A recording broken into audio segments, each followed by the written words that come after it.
සුබ දවසක්.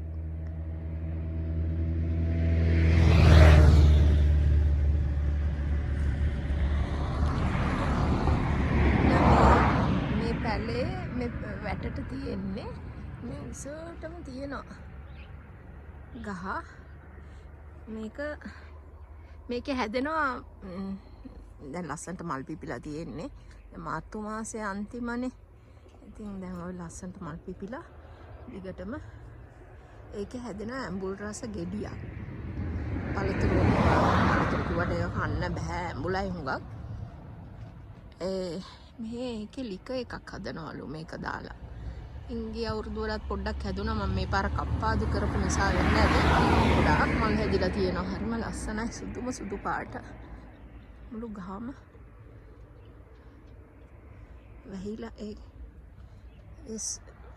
මල් වලින්.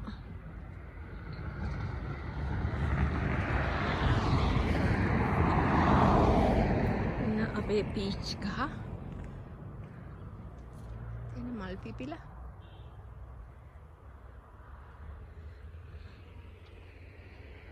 ඒ වුණාට ඉතින් ගෙඩි හැදෙද දන්නේ නැහැ. මොකද මේ දෙවෙනි අවුරුද්ද මල් හැදෙන. ඒ වුණාට ගහ පොඩිනේ තවම. ඒක නිසා ගෙඩි හැදෙන එකක් නැහැ කියලා හිතෙනවා. මල් නම් ගොඩක් ආවා. දැන් ඒ හැම එකක්ම පර වෙලා තියෙන්නේ. මට වීඩියෝ එකක් කරගන්න බැරි වුණා. දැන් ඒ වුණාට මේ ටිකක් තියෙනවා තව මල් හැදිලා. ගහ පොඩි නිසා මේ ගහ මෙතනට විතර උසයි. ඒ වුණාට පොඩි තව ලොකුට හැදෙන්න ඕනේ මේක. එතකොට තමයි ගෙඩි එන්නේ. ඒක මෙහි ඉතින් හරි රස පළතුරක්. ඊච් කියන්නේ ඉතින් මට නම් ඒක හරියට ලංකාවේ අඹ වගේ. ඉදුණු අඹ වගේ හරි රසයි.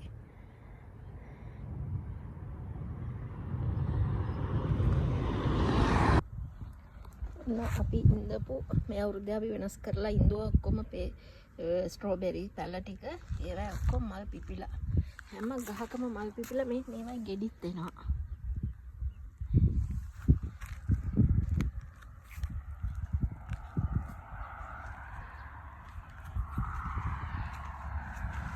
මේ පාටේ මේවයි ඔක්කොම ස්ට්‍රෝබෙරි ගෙඩි එනවා.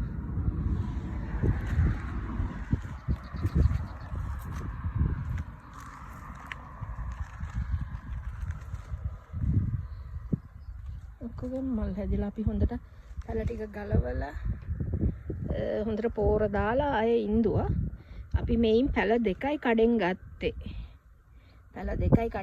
දැන් පැල ඒකෙන් පැල අපිට හැදුනා බාර ගොඩක්.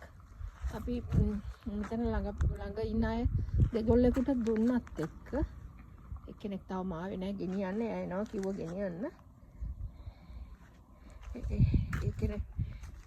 එක්කෙනෙකුට පැල 7-8ක් දුන්නා. මේ පැල ටික මම මේ තව එක්කෙනෙකුට ලෑස්ති කරලා තියලා තියෙනවා. එයා කොයි වෙලේක හරි එනවා කියලා කිව්ව ගෙනියන්න. ඒ වගේම මේ ස්ට්‍රෝබෙරි එක හරි රසයි.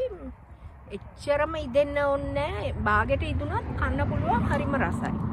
අමුතු જાතියක්. ඒකයි මේ අහල පහල අයත් මගෙන් ඉල්ලනවා මේ අපේ හැදිලා තියෙන හොඳට දැකලා අනේ දෙන්නකෝ මටත් පැල කීකේ ඉල්ලනවා. ඉතින් මං කීප දෙනෙකුට දුන්නා. අපි පැල දෙකකින් අපි හදාගත්ත පැල 100ක් විතර. යාළුවන්ටත් දුන්නා පැල. මේක හරි ඉක්මනට බෝ වෙනවා ස්ට්‍රෝබෙරි. 2025 අවුරුද්දේ පළවෙනි කර්චෝෆි ගෙඩිය.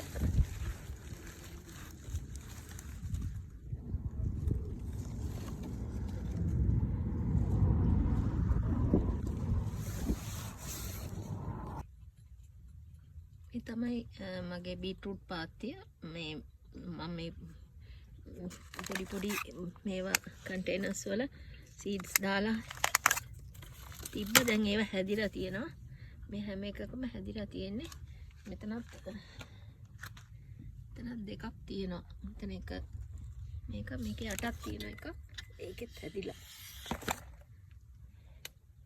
මේක දැන් අප්‍රේල් වෙනකොට අපිට ඉඳන්න පුළුවන් පොළවේ. බලමුකෝ හැදෙනකොට කොහමද කියලා. මේ පැලේ දැන් ලොකුයි. තව ටික දවසකින් ඉඳන්න පුළුවන් ඒ ටික. අර කඩෙන් පැල ගෙනල්ලා ඉඳනවා වගේ නෙවෙයි. අපි සීඩ්ස් දාලා ඉඳුවම ඒක එහෙම ආපුවම පැලේ අපිම ඉඳලානේ. ඒක නිකන් ඒකේ තියෙන 아무තු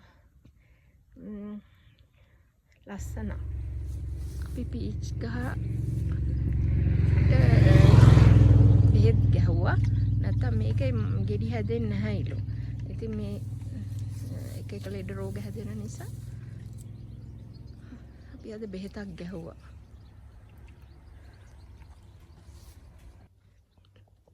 මගේ මින්ට් පැල මේ පාර නිකන් පසුවට හැදේද දන්නේ නැහැ. හැදේ මේ ටිකක් වඳ වෙලා වෙන පාටක් වගේ තිබුණ නිසා මං නිකන් නටු ටිකක් කඩලා මෙහෙම වතුර බෝතලයක දැම්මා. මේක දැන් මේක ටික දවසක් යනකොට මුල් අදිනවා. මුල් ඇද්දාම මට පුළුවන් ඉඳ ගන්න. වෙනම පෝච්චියක හරි බිම හරි ඉඳන්න පුළුවන්. මොකද මං ඉඳපු තැන කර්චෝෆි ඉඳලා දැන් ඒකට වැහිලා හේවන නිසාද දන්නේ හැදිලා නැහැ මේ පාර. හරියට ඉතින් තව ටිකක් ඉදිරියට සමහර එක වෙනකොට හැදේද දන්නේ නැහැ. කොහොමද මං මේන් 4ක් විතර කඩලා මෙම වතුර එකේ දැම්මා. බලමු මුලට ඇදුනම ඉඳන්න මේක. මේ තියෙන්නේ මින්ට් පැල. ගිය අවුරුද්දේ මේක ලස්සනට තිබුණා. මේ අවුරුද්දේ කියන්න බෑ ඉතින් එයිද කියලා මෙහෙ දිගටම තියෙනවා.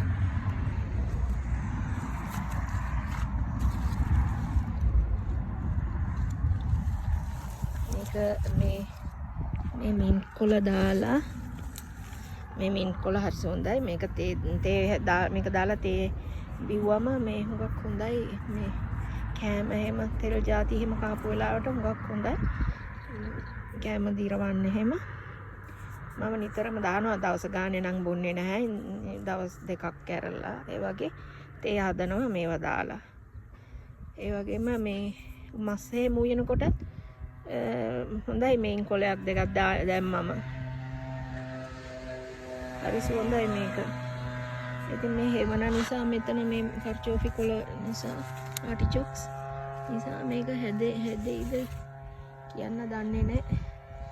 ඒකයි මම එහෙම බෝතල් වලට ටිකක් දාගත්තේ. මං වේලලක් තියා ගන්නවා මේවා. මේ කොළ මද පවනේ ගේ ඇතුලේ තියලා වේලනවා. වේලලා ඉවරලා ඒවත් හොඳයි. තේ බොනකොට එහෙම දාලා බොන්න කල් තියා ගන්න පුළුවන්. හරියට තේ කොළ වගේ තමයි. ඒකත් ඉතින් කුඩු කරලා තියාගත්තා. මම මින්ට් කොළ අහුරකුත් කඩා ගත්තා. ගෙදර ගෙනියන්න වේලන්න.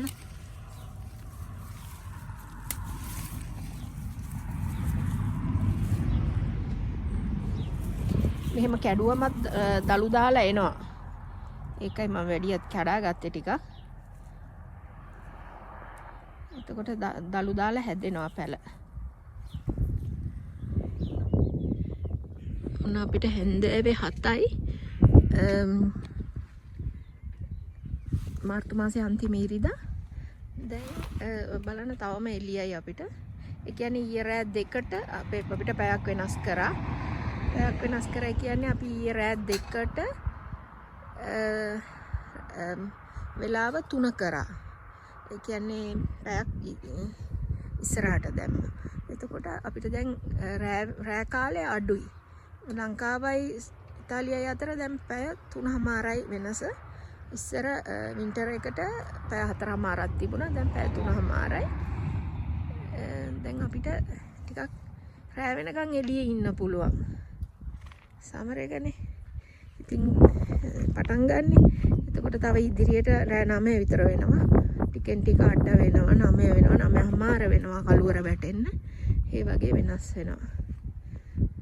ඒ කාලේ දැන් මම මාස සුමාන 2කට විතර උඩදී වීඩියෝ එකක් කරා. ඒකේ මේ 6ට ටිකක් කරවල වැටිගෙන එනවා. දැන් හැන්දෑවේ 7ටත් මේ වගේ එළියයි. නැවත වීඩියෝ එකකින් හමු වෙනතුරු ඔබ සැමට සුබ දවසක්.